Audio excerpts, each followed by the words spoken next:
The Telecom Regulatory Authority of India (TRAI) has released the Draft Telecom Consumer Protection Regulation 2026 about Telecom Regulatory Authority of India. It was established under the Telecom Regulatory Authority of India Act 1997, passed by Parliament, mandate to regulate telecom services in India, including tariff fixation revision. This was earlier the domain of the central government. TRAI's mission is to create and nurture conditions for growth of telecommunication in the country in a manner and at a pace which will enable India to play a leading role in emerging global information society.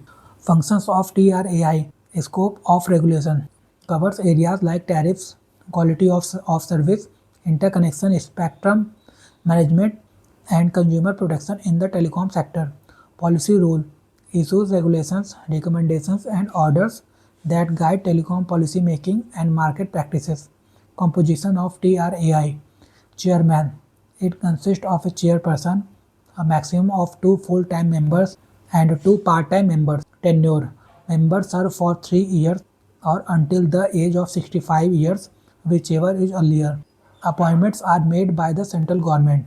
The TRAI Act was amended by an ordinance effective from 24 January 2000 and established a telecommunication dispute settlement and appellate tribunal.